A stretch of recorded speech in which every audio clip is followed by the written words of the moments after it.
to another episode, 52 Authors, 52 Weeks. I am joined by the Barbara J. Hunt, author of Forgiveness Made Easy, The Revolutionary Guide to Moving Beyond Your Past. And this is my favorite part, truly letting go. How are you today? I'm really well, thank you. Really well, thanks, Dr. Lisa. So let's talk about the how. How did this book come to be? Well, it's quite a long story because I was brought up in the Catholic faith. So there was always an element of forgiveness in my spiritual upbringing. And then I got very interested in personal and spiritual development. And so I was curious about how do we become better human beings? How do we fulfill our potential? And what's on the other side of, all of the old patterns and stuff that we grow up with that we want to get over, all of the self-sabotaging material. And I had the great joy and privilege of joining something called the More to Life program. And they did do a teaching that was very interesting about forgiveness. And so that kind of introduced me to the idea of forgiveness as a practice. And then fast forward, another years, and I was working as a coach and a mentor, and I was really interested in why do we find forgiveness so hard. And I was working on a retreat where we would have people coming to do some juice fasting and some deep emotional work, and they'd be with us for about a week. And I was watching what would happen. Some clients would seem to be able to find it fairly easy or easy-ish to forgive something. Other clients would find it really difficult. And there wasn't a correlation between the thing that had happened and their ability to forgive. So that kind of got me very curious about it. And then I started thinking about it, and I was doing a bit of writing at that time. And 5 of the pieces that I wrote were about forgiveness. And I was just like, this is such a fascinating topic. And it's great if you have a faith and it's already in your faith, but what for people if they don't have a faith? I was seeing it as a secular ethics practice or a mental and emotional health practice. And then I was looking at the potential of it, because what would happen was we do some forgiveness work with these clients, and they would say things like, all of that bad feeling that I've been carrying in my heart for 50 years, sometimes gone. And although the juicing was wonderful, we think it was the emotional work that was actually really helping people to do what you were saying at the beginning, to truly let go. And so I got really, really curious, and I was looking at all the different models available of forgiveness. Why do people find it hard? There's lots of writing about forgiveness, and some of it is about faith. And that doesn't apply to people who don't have a faith. I was wanting to make something accessible, which was why I ended up writing a book called Forgiveness Made Easy, even though probably the true title should be Made Easier, but doesn't have quite the same ring, because I don't think it ever is easy per se. But if you follow what happens in the book, and the book helps to undo the 5 major obstacles to forgiveness. And it also gives a method so that you can forgive somebody as a practice. And that might be something that you can do by yourself or with a friend or a mentor or a coach or somebody like me who actually helps people to do that work. So that's the story, really. So quite a long journey with forgiveness, which continues to this day. And you know what? Whether we all want to realize it or not, we have someone or something that we need to forgive so that we can move on. And what I have found, I'm a growth coach and I'm a healthcare professional by trade. But what I've found is that we allow things, people, situations, our past to hold us hostage, and it prevents us from moving forward. So I like the concept of juicing. You got to tell me more about this juicing, this week experience with juicing, and I'm assuming there's some meditation and all of that takes place. That's actually something that's on my list to do. Not necessarily that I think I need to forgive anyone, because I'm so laser focused on the future that the past is in my rearview mirror for a reason. And so I don't consciously think there's anything or anyone that I have not forgiven. But that's definitely something that I want to do as I continue in my own personal journey towards daily peace. My grandfather, who is 103 years old, I asked him, how do you live so long? And he said very simply, Number one, you have to trust God. You have to know God. And I know that God is not for everyone, but that's just, my grandfather's belief and mine at 103, right? And at 50, I'm like, maybe I can get to 103, right? But he talks about treating everyone with kindness and love. And I think that's so important. But I also think it's difficult because you can't give what you haven't been given because you don't have an example. Sometimes it's just difficult because you don't know what it looks like. Yeah. Yeah. So chapter 2, you talk about forgiveness is for you. And I think that's such a powerful statement because a lot of people think I'm going to forgive, I'm not going to forget. And, it's just all these, I would say, stigmas around hurt, pain, forgiveness. So tell us a little bit about forgiveness is for you. Yeah, well, even before that, if I'd love to share the definition of forgiveness that I use in my book, because that helps to really clarify what I'm meaning. And I learned this on my original training with K. Bradford Brown. And he said that forgiveness is the absolute refusal to hold ill will against someone for what they did or didn't do. And I like to sort of show it as in, this is like our collection of the ill will. There's all these bits that people do. They, like this, the little grudges and gripes and grievances and the bigger stuff, kind of like, so we're holding the ill will, and often we're not aware of it, or like you say, we move on, we go to the past, but actually sometimes something in the present will point us backwards, like you're still holding. And so the absolute refusal looks like this, and the way it's for you is you're the one who's free, you're the one who's not holding it anymore, you're the one who's decided, I don't want to carry this burden in my heart. I want to live to 103. I want to be a free human being. And there's lots of different sayings about resentment. And it said that one of my favorites is holding on to resentment is like setting yourself on fire and hoping the other person is bothered by the smoke. And you get that sense that you're the one who's thinking about them next Tuesday. You're the one who's waking up the following Friday. You're the one who's kind of like contracted and you have all this tension in your body. And as a health practitioner, you'll know you can create like illness in the body, high cortisol levels, high blood pressure.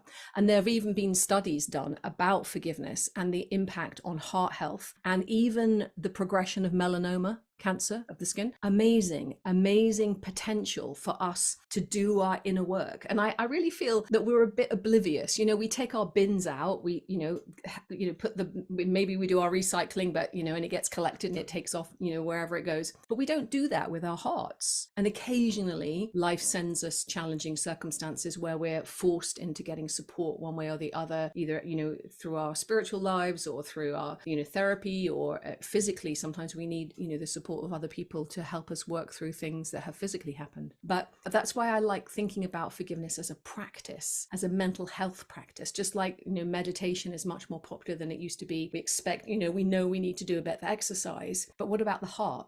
How do we free our hearts? And that's why it's for you, because you live with your heart. Yeah. I love it. I love it. One of the things that popped into my mind is that sometimes we allow others and things to take up real estate in our mind, in our soul, in our spirit. And that's a heavy burden to carry. I have this saying that I've trademarked called shed the weight that's holding you hostage. And, in the medical community, and I'm not a physician, my background is healthcare administration, but we talk about body mass index. But what about all the indexes that are holding us down that we don't want to acknowledge? And I think there's this stigma associated with therapy. Everybody needs a therapist. When I grew up, I think we were taught, turn it over to Jesus and it'll be all right, right? Which, I believe in the power of prayer, but I believe in a therapist, because you need someone that has been trained in the art and the science of therapy, the techniques that are used that a prescription, a medication can't do, right? And so I want to just say that because I think there are some folks think therapy is a sign of weakness, right? So if you go to the therapist, you're weak. There's something wrong with you. You're crazy. And I think we just allow others to define how we're going to move forward, how we're going to respond to situation. And I just have a question, because this is not my area of expertise. In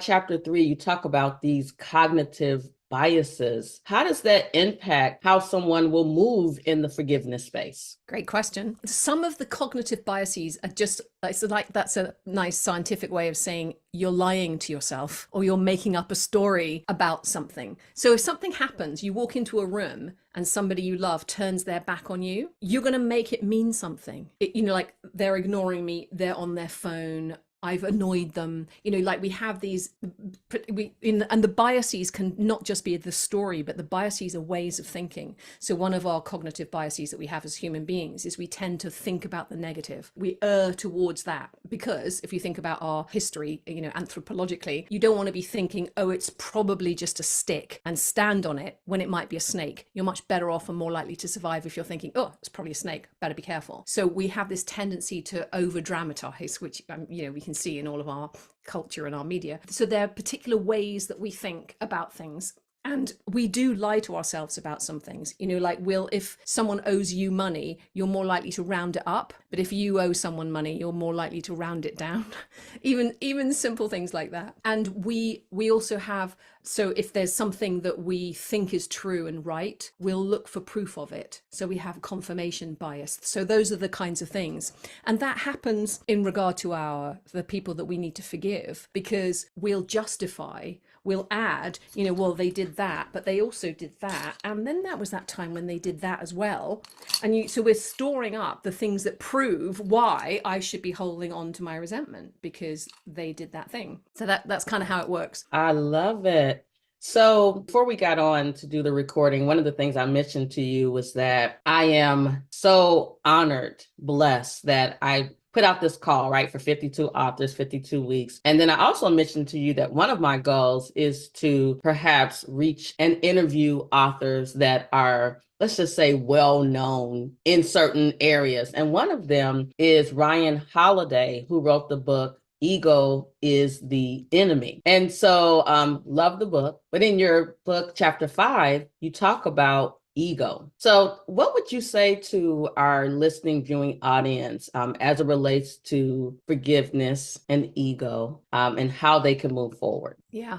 Well, ego is always in there when it's something that we're needing to forgive. And just to say, when I first was invited to think about the people I needed to forgive, I really lowered my bar and thought, well, probably everyone I've ever met. So although there's a lot in the past that I could have gone back to, I kind of I took on board, maybe if I think of forgiveness as a practice, there's a way of releasing all of the old material. But you really see that your ego is in there, because when something happens, we like to, and we even have a phrase, I want to get even.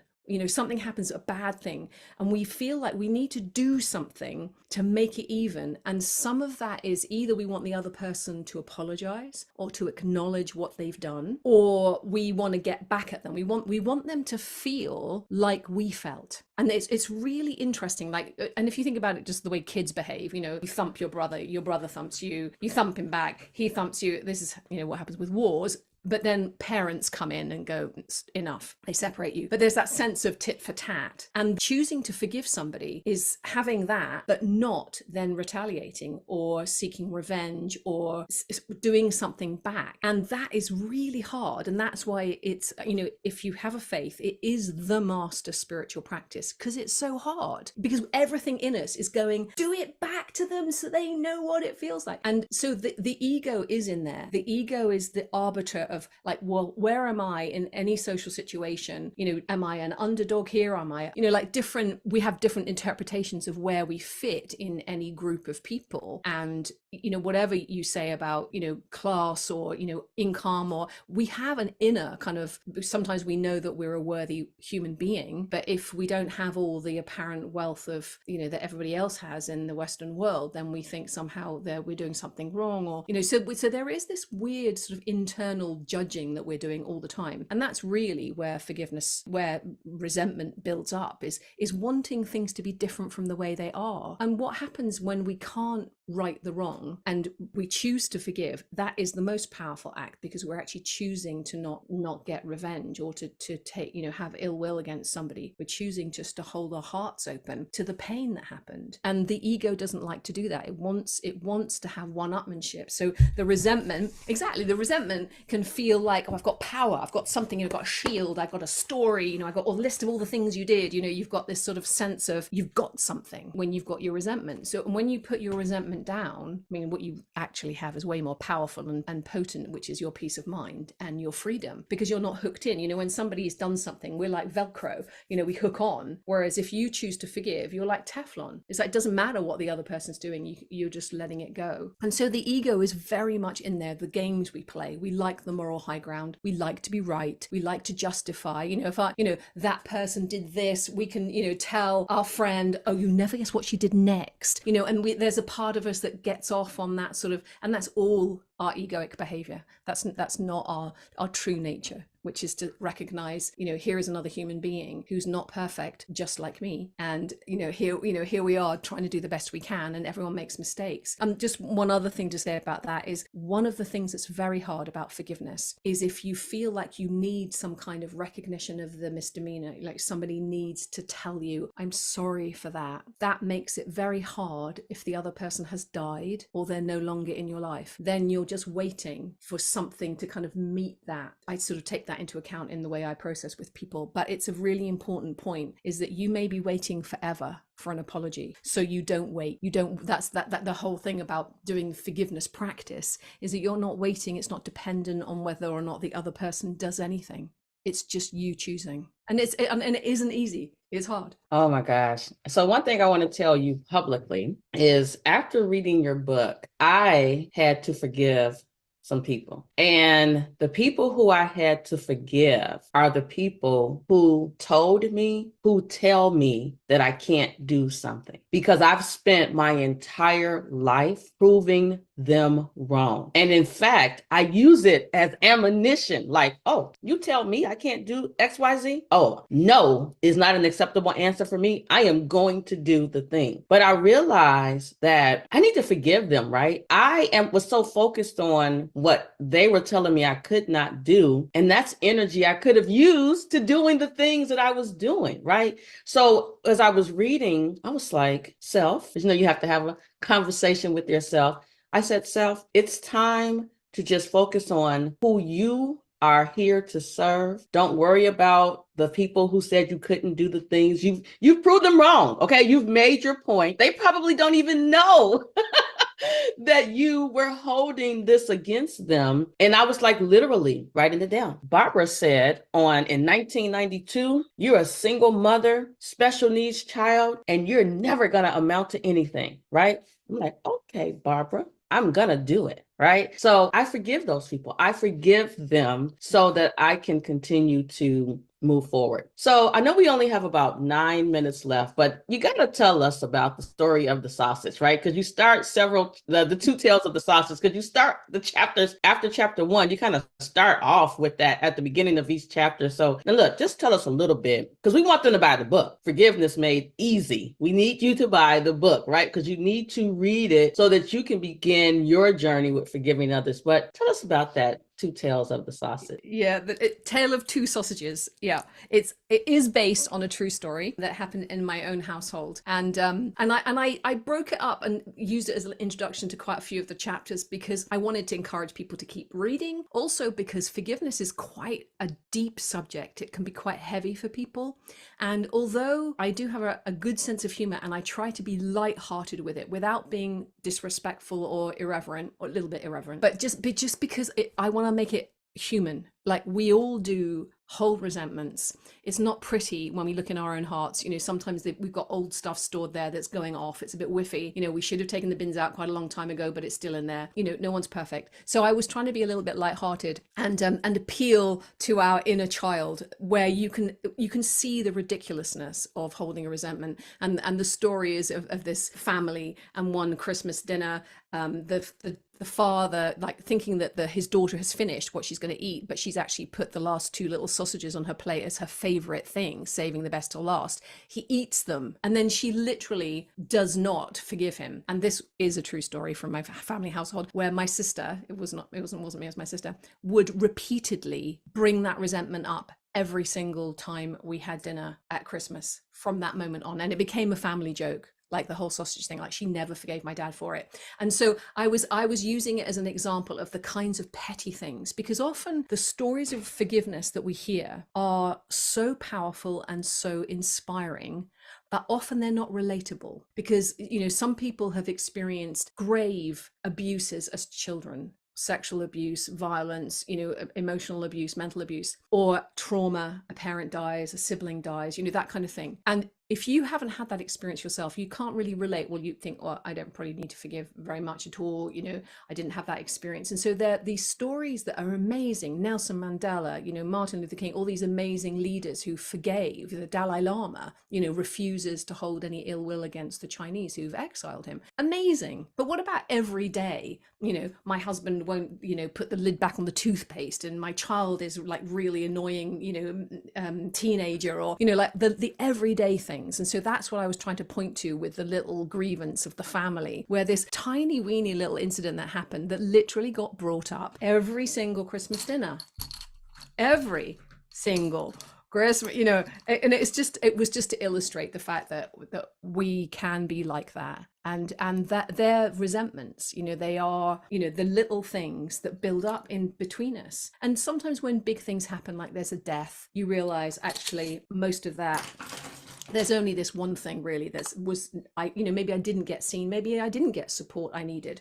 And then you would have the conversation with the person about that. But a lot of the stuff, no one wants to know that. When I was doing forgiveness work on my mum, and this was significant, I did forgiveness work on my mum because she had multiple sclerosis. And so she was ill from the time I was 15. She wasn't being my mum anymore. At 18, I took a year off university. I looked after her, you know, so it's like that kind of change has a really big impact. But I was resenting her for things like wearing pop socks. You know, that's just her fashion sense. That's, you know, and so I don't need to tell her about all of that. I just need to actually admit that what I couldn't forgive, the reason I found it hard to forgive my resentment, was because I didn't recognize it for what it was. I didn't recognize it was resentment because it was acting like protection over my heart for losing my mum, even though she was still alive. So the woman in the wheelchair wasn't really being my mum. But at the same time, I was able to not grieve. I talk a lot about this at the moment, that grief and forgiveness are like siblings. They often come together. We find it hard to forgive something because it means that then our hearts are open and we'll need to grieve it. Or we can't grieve because there's something we haven't forgiven. You know, that there may be, you know, like, although your beloved person has died, they might have left you in a financial mess, or you might have really had a difficult 5 years of their illness and you've been the one who's holding it together. So there may be resentment about that. Because we're such lovely people, we don't even like to admit that to ourselves, let alone anyone else. And so again, my invitation is for us to get really honest about the work that we need to do and then do it. I love it. And I want to read this sentence from your book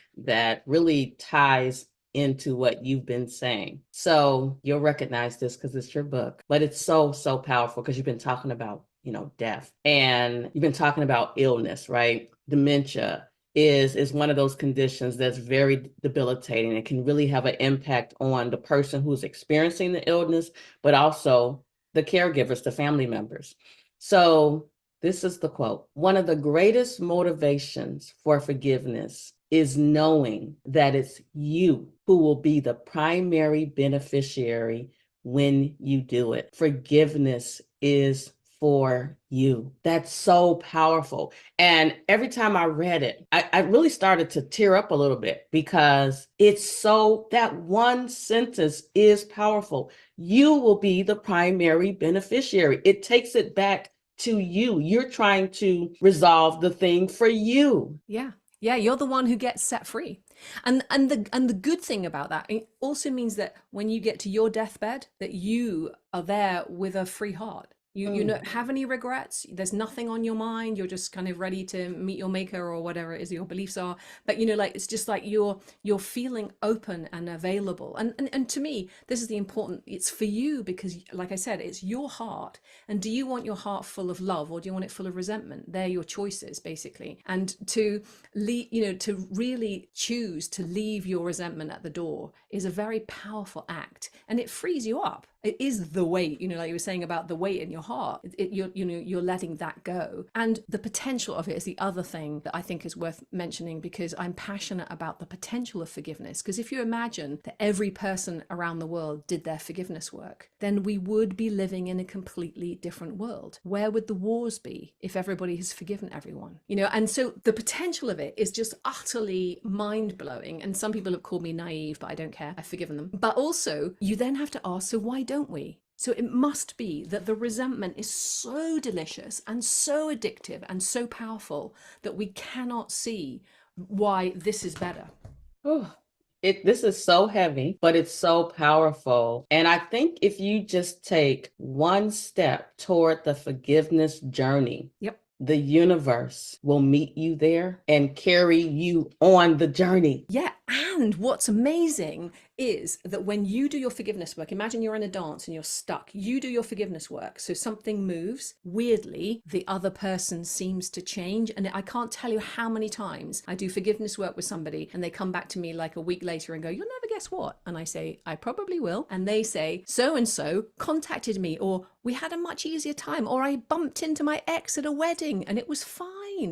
That kind of thing. That's the power of doing your work. I love it. So tell our listening viewing audience where they can get their own copy of Forgiveness Made Easy. Yeah, well, it's available on Amazon, I'm afraid, but all three different. It's available as an audio, so I'm reading it. So if you like to listen, it's also an ebook, also a print book, and I also host online forgiveness fields, which is like a practice place where people can come and do a little bit of forgiveness practice. So I always recommend people start keeping a list of things and people that they need to forgive, and then come, and I hold them once a month, and we actually practice together, a bit like you practice yoga together, or do a dance together. It's just a place to practice, so that you get the feeling of, oh, how can I, oh, this is a bit odd, this thing. So like that. This has been such an amazing conversation. I'm so honored to have this just 30-minute opportunity to chat with you about your book. And I know that it may seem like a hard journey to get others to forgive, but I believe if we can get more folks to forgive, the world will be a better place for us all. Because I think when I think about some of the things that happen in the world, I wonder, is it someone that they needed to forgive, or did they need to forgive themselves, but they didn't, and it now has impacted us all in some shape, form, or fashion because we're watching it play out on TV, right?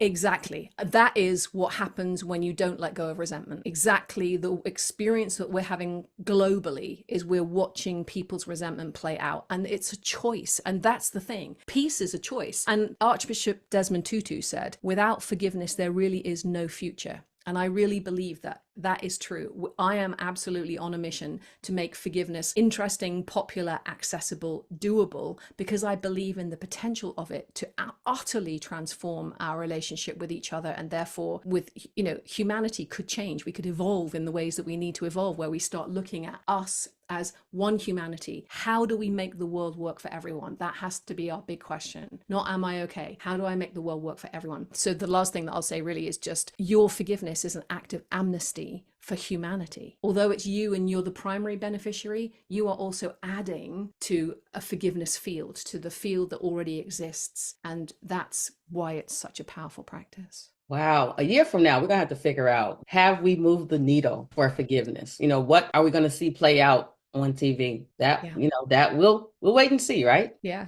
It may be a slow burn, but it's work, work worth doing. Absolutely. Well, listen, everyone, this has been another amazing episode, 52 Authors, 52 Weeks. I am here with Barbara J. Hunt, author of Forgiveness Made Easier. This journey is definitely for all persons, no matter where you come from, who you know, what you do, it is for all of us. So thank you so much. Such a pleasure. Thank you, Dr. Lisa.